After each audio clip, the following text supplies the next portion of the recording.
elecciones en 4 estados de la República Mexicana y para no perder la tradición hay un buen de cosas que hablar sobre eso. Así que este es Opina, yo soy Pepe Mos y volvemos. Bueno, pues esta semana nos acompaña una vez más Miriam, socióloga, que nos acompañó hace mucho tiempo, pero vuelve. Un placer. Gracias por la invitación. Y Yael, que no había aparecido. Que no te habías aparecido, solamente la vez pasada, ¿no? Pero porque éramos un buen. Éramos un buen. Pues vamos a hablar sobre las elecciones. ¿Les parece si empezamos con las propuestas? Porque creemos que en un sistema ideal la gente vota por las propuestas, ¿no? Por lo que le conviene. Lo que debería de ser. Que es lo que debería de ser. Así que, como propuesta, ya es ¿qué crees que haya movido a la gente? A votar, primero yo creo que la gente no está todavía muy convencida de verdad el valor, o no tiene todavía mucha conciencia de verdad del valor del voto. Por lo menos yo es lo que he visto en el Estado de México, en Ecatepec. Creo que lo que los movió a votar a muchas personas fue las promesas de campaña justamente. Lo que yo vi con Alfredo del Mazo fueron sus promesas de campaña, la más famosa fue la del salario rosa. Y fue meramente un discurso populista, ¿no? O sea, según ellos dicen que van contra el populismo. Exactamente, es lo que iba a decir. O sea, ellos han criticado tanto al populismo y cayeron en esa medida populista de preocuparse por las amas de casa que son solteras y todo esto, y que se avientan toda la chamba y así.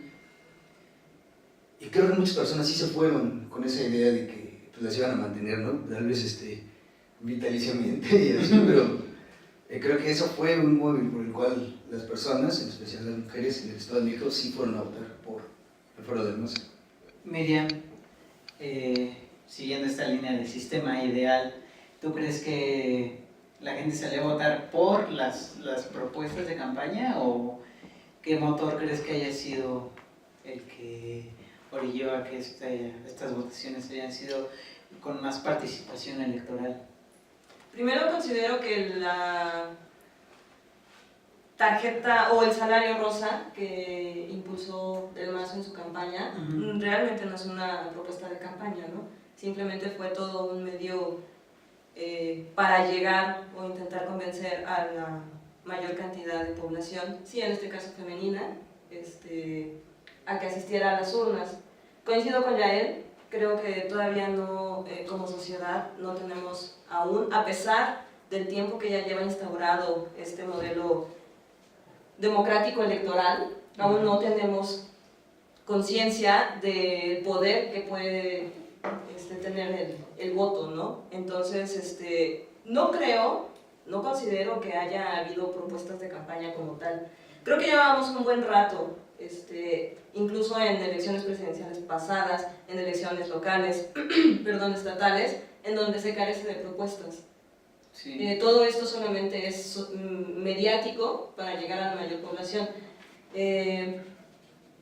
Y obviamente los enfrentamientos, ¿no? en los debates, que me tocó ver algunos con los candidatos, también carecen de propuestas, más bien son acusaciones, ver quién se comprueba qué acusación se le hizo, etc. ¿Quién es más culpable que el otro? ¿No? Sí, exactamente. Y esto, desgraciadamente, también capta la atención, en este caso del votante o los votantes, ¿no? Más que las propuestas, es todo este sistema mediático para ver, como tú dices, quién tiene más culpa o menos culpa de los candidatos. Sí, pero propuestas como tal, no. A mí me tocó estar en la mesa de votación, ¿cómo se llama esto? El funcionario de casilla. Funcionario. Y me aventé el paquete porque justo quería venirles a platicar a ustedes la experiencia. Y pues yo hacía la comparación constantemente con mis compañeros de mesa, que la gente va y dice, es que a ver quién gana, ¿no? Y entonces yo le dije, pues es que no es de quién gana, o sea, no es un partido de fútbol, no es las olimpiadas, no es, o sea, y llegaba mucha gente al final para checar, ¿no? Y hay representantes del partido, todo el tiempo están ahí. y te están diciendo, oye, a ver quién votaba, quién no. Tú les tienes que decir quién votó y quién no, quién me acaba de pasar. Y entonces creo que si hay alguna fraude, como comúnmente les dicen, creo que no es en las urnas, ¿no? Es porque, bueno, en mi caso por lo menos, es imposible hacer fraude porque si pronto le das al PRI más votos, el partido de al lado se te avienta y dice, oye, estás votando de más. Más bien creo que es una cosa más institucional, de más arriba, y lo que tú dices, o sea, y es lo que creo que podríamos quejarnos, en que muchas personas creen que es como un partido de fútbol, ¿no? A ver quién gana, y podemos poner el ejemplo, no sé ustedes qué piensen, de que el voto útil, si tú querías tirar al PRI, pues entonces no es votar por el que va menos, ¿no? O sea, el PAN, por lo menos en mi casilla, tuvo 20 y tantos votos. Así, muy poquito. Y esas 20 personas, si lo llevamos a una escala mayor, o sea, si tú querías quitar al PRI, entonces tenías que haber votado por otro partido, no nada más por el que tú le vas. O sea, no es votar por el Cruz Azul, no es votar por el Chivas, no es votar por el América para que pierda a otro, ¿no? ¿Qué piensas, Yael, sobre eso? Quiero retomar un poco lo que dijo Miriam con esto del circo mediático y circo político que hay. Sí, igual coincido con que en realidad en los debates, más que hablar sobre propuestas, sí se habla sobre empezar a destapar, ¿no? O a sacar los trapitos, de ver quién tiene más culpa. Entonces, como ciudadano, eso es muy molesto, y entonces la gente cuando llega a las urnas llega en parte cegada. O sea, había personas que llegaban y no sabían que solamente era una boleta. Decía que nada más va a haber una. Sí, porque en las elecciones anteriores, en el Estado de México, te daban creo que 4. Sí, no, porque también se contó con presidenciales, pero en este caso ni siquiera sabían por qué iban a votar, o sea, a qué cargo iban a elegir. Lo que pasa es que también creo que eso que estabas diciendo tú, de que es casi imposible hacer un fraude dentro de las casillas, el fraude estuvo desde antes, o sea, sí, mucho antes, es llevar acarreados, aquí lo tengo, el término se llama turismo electoral, que es traer gente de otros estados a votar aquí al estado, bueno, ahí está el Estado de México. Y de hecho, hubo 235 denuncias durante el proceso electoral, durante la jornada electoral, 235 denuncias que se levantaron ante la FEPADE justamente para, no sé, cualquier mal movimiento, ¿no?, que fuera sospechoso, y 157 de esas denuncias, de las 235, fueron de turismo electoral, justamente para el PRI. Sí. Entonces, desde antes la gente que llegó a votar ahí ya sabía por qué partido iba a votar. Sin embargo, a pesar de ello, los resultados eran totalmente diferentes. Sí, lo podemos ver en redes. Lo podemos ver mucho, muy evidentemente. Lo que me molesta mucho también es que el voto ya no... Hay una mercantilización del voto y ya no se ve como un derecho, sino como un pago o como una subasta, a ver quién ofrece más por tiempo, ¿no? Sí. Entonces, definitivamente ahí se necesita que la ciudadanía tenga más conciencia en verdad de lo que es su capacidad, del poder que pueden llegar a ejercer durante ese tiempo. O sea, porque una vez leí que, no recuerdo quién lo decía, pero decía que durante 6 años o 4 años, lo que dura una gestión, el ciudadano ya no tiene como mayor capacidad de poder moverse, ¿no? Más que movilización ciudadana. Pero dentro de la política es muy difícil, que la única oportunidad que uno tiene para poder manifestarse y manifestar toda esa inconformidad es dentro de las urnas. Es como blandear un papel, ¿no?, como si fuera una espada. Pero a la gente le falta, creo que, toda esa educación.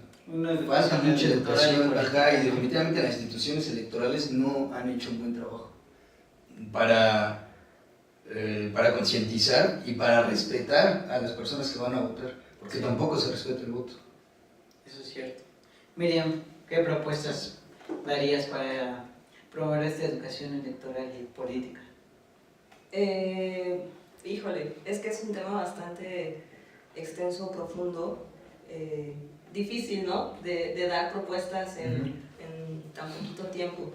Pero finalmente considero, antes que propuestas, considero que la conveniencia, por llamarlo de una forma suave, de mantener pobre e ignorante a la gente, entra precisamente en esto, ¿no?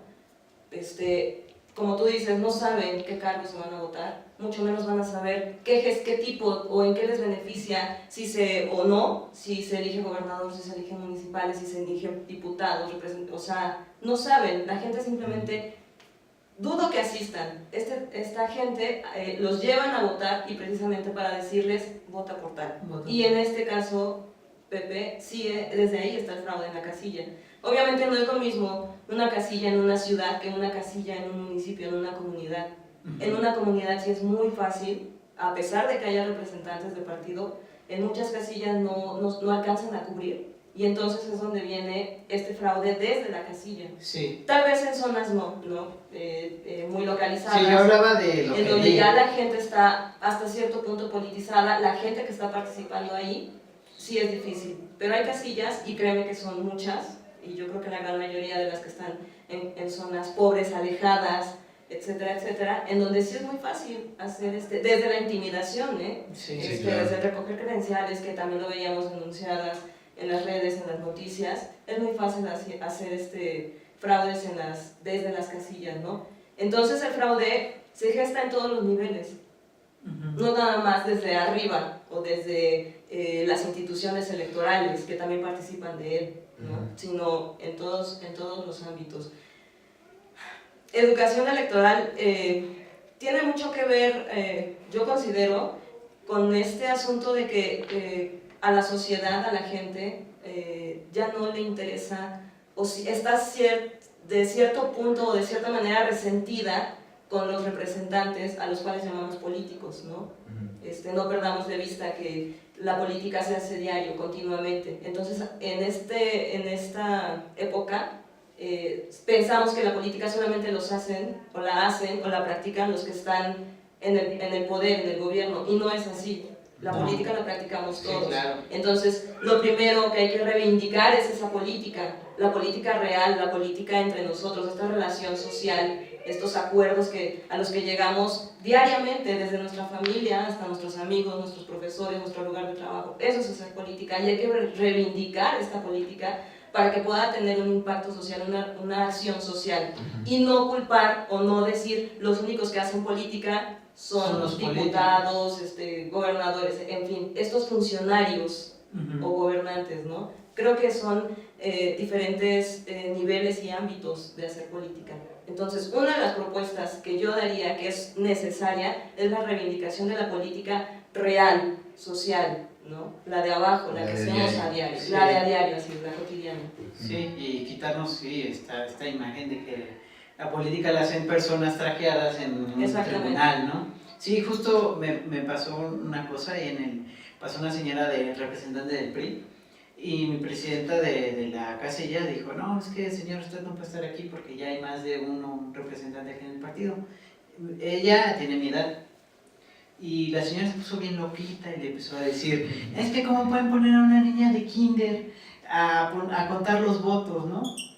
Y yo por lo menos decía, oye, qué padre que hay gente menos de 30 años aquí, ¿no? Porque, como dices, Miriam, la política nos corresponde a todos. O sea, desde que cumplimos por lo menos 18 años y que puedes decir, elijo a un representante político, creo que desde ahí, y aún así antes, desde ¿no? Antes, sí, claro. Pero justo es como tabú, estigma, no sé cómo decirle, que la política la tiene que hacer la gente mayor, y solamente en un tribunal, ¿no? O con traje y un político en persona. Y actualmente solamente en los partidos, ¿no? Ajá. Es algo falso, es una idea falsa, que tenemos que quitar, eliminar. Sí. ¿No? Claro, creo que lo que menciona Miriam es muy importante, o sea, el que la gente tiene una repulsión, la ciudadanía tiene una repulsión muy grande hacia la política. Así es. Más que democracia, podríamos hablar de gerontocracia todavía, porque en realidad los representantes políticos son personas muy grandes. No por eso están mal, pero sí han actuado muy mal. Esta estrategia del PRI, del nuevo PRI, de querer traer gente joven, O sea, no es garantía de que sea mejor. Pero es que más que joven es como ajena, ¿no? Yo la siento ajena. O sea, No, pero ajena a qué. ajena a lo que pasa en el mundo real. Es que definitivamente Del Mazo está totalmente ajeno a lo que pasa en el Estado de México. Por eso, Del pero Mazo ese nuevo es PRI sigue siendo heredero ajeno a justamente de todo. todo eso. Del Mazo es heredero de una dinastía política que ha regido el Estado de México durante décadas. No porque tenga una cara más joven quiere decir que sea bueno, que sea mejor, Ajá. ¿no? Es un nuevo dinosaurio. Sí, claro, lo que pasa es que de lo que iba, hay un cerco mediático, un cerco político y la gente ve eso y de volada en las ideas dicen, no, o sea, es que me causa repulsión, me choca hablar de política, me choca esto.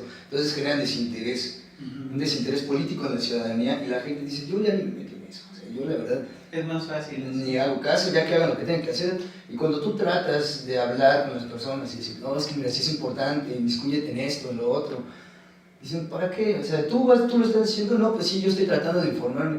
¿Para qué? Si de todas maneras no va O te empiezan a tachar de chairo, de chairo. Entonces, ese tipo de diferencia, justamente como dice Miriam, o sea, esa política real, esa política de diario, es la que la gente misma ya no quiere ni tocar. Dice, no, o sea, que se encarguen ellos de su chamba, ¿no? Y O ni siquiera se da cuenta que la está ejerciendo. O sea, queramos o no, hacemos política. Somos seres políticos. Somos actores políticos, o sea, lo dijo, creo que fue Aristóteles o Platón. Aristóteles, ¿no? El ser humano es el único animal político. Sí, o sea, lo queramos o no lo hacemos, pero justo es este estigma de querer decir que lo hagan los que son políticos, no yo, ¿no? Pero no sé por qué la gente, o sea, sí entiendo por qué, ¿no? Pero no sé, o sea, pasa este tipo de desinterés de la gente, esta política de diario que es un ejercicio constante a las personas que dicen, es que yo soy apolítico, o sea, no puedes ser apolítico, tal vez eres apartidista, pero no eres apolítico. No sé, o sea, ese tipo de ideas son las que todavía reafirman más ese cerco con la política y con... Y a la política de arriba conviene que Exactamente, porque esta idea de ser apolíticos lleva a una inactividad social, ¿no? ¿Y cuáles son las consecuencias? Estas, que el gobierno decida sobre toda una sociedad qué hacer, hacia dónde guiarnos, y eso dependiendo de sus intereses particulares, ¿no? Y ya no los intereses generales, sí, sociales. Sí, sociales, exactamente. Entonces, también es la conveniencia, como tú lo acabas de decir, de esa inactividad política, precisamente por decir, yo soy una persona decente, no me meto en política, eso es para los políticos. No, a ver, espérame, la política partidista probablemente sí ha tenido acciones y que nos ha llevado precisamente a lo que tú dices de ese rechazo, pero la política real, la que se hace diario, cotidianamente, es la que se tiene que, tenemos que ser conscientes, ¿no? De que diario y constantemente estamos haciendo política. Ahorita en este espacio estamos haciendo política, ¿no? Quienes nos ven están haciendo política con el simple hecho de vernos. Y no porque estemos hablando de un tema relacionado con política partidista, sino por enterarse, por saber, etcétera, etcétera. Eso ya es hacer política. Sí. Hay que reivindicar, insisto, y creo que es parte fundamental para este desarrollo humano, social, en todos los ámbitos, el reivindicar esta política y de hacernos conscientes que somos seres políticos, ¿no? Sí, dejarlo claro. de lado. Con eso concluimos, Miriam. Creo que lo bajaste muy bien. Muy bien. ¿Ya hay algo que agregar? Pues tengo muchas cosas, pero pues nada, por ejemplo, yo quisiera hablar muy brevemente, lo que pasa es que justamente que hablamos sobre este rechazo a la política, es que las instituciones que rigen todo ello no son eficientes, no funcionan. Por ejemplo, yo quiero hablar de un caso rápido. En este tiempo de campaña que hubo, me llegaron 4 llamadas por teléfono a la casa a las 3 de la mañana. Ah, sí, eso decían, a mí no me llegó, pero a mí sí, a mí me hablaron 4 veces. 2 eran hablando de Delfina Gómez y de Andrés Manuel, diciendo, no, es que esto ya no está mal. Era una grabación. Entonces, colgué, hablé al IFETEL, perdón, a la FEPADE, y levanté mi queja. Me dijeron, no, sí, lo estamos checando, lo estamos rastreando, y así, lo hice 4 veces. Lo hice 4 veces, incluso un día antes de la elección, ya con la veda electoral, me hablaron por teléfono con una grabación de Alfredo del Mazo promocionando lo que votamos por él. Hablé también ese día y le dije, oye, pero es que ya sé de quién es, porque lo anterior es propaganda negra, ¿no? Y supuestamente no se sabe con exactitud de dónde viene, pero ahorita ya que es justamente de un partido, quisiera saber qué sanción le pueden poner. No, nosotros no manejamos esto, no te puedo decir. Juntamos tu queja junto con otras tantas que ya hay, ¿no? Y estamos buscando y así.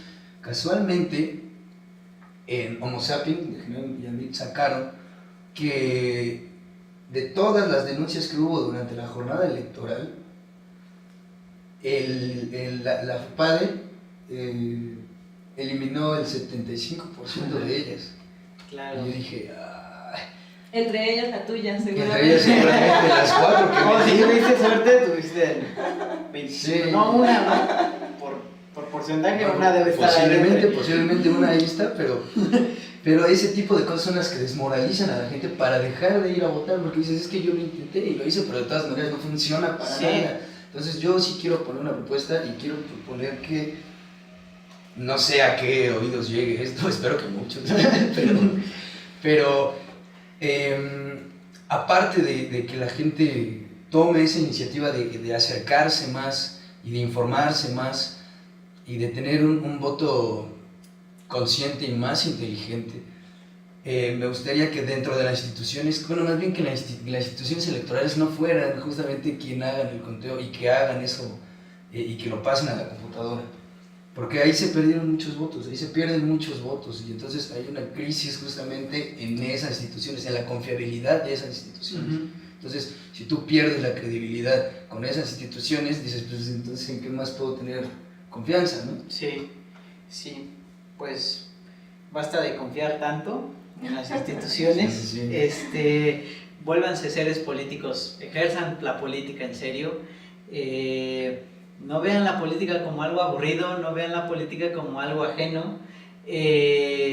Pues todo queda en ser desobedientes de vez en cuando o diario. Gracias, Miriam, por haber venido. Gracias a ustedes. Me gusta tu pasión por hablar del tema. Yael, muchas gracias, como siempre. Producción Belén, y a ustedes por escucharnos y sigan, pues no nuestros consejos como tal, más bien hagan política y reflexionen un poco sobre lo que está pasando en nuestro país, y bye.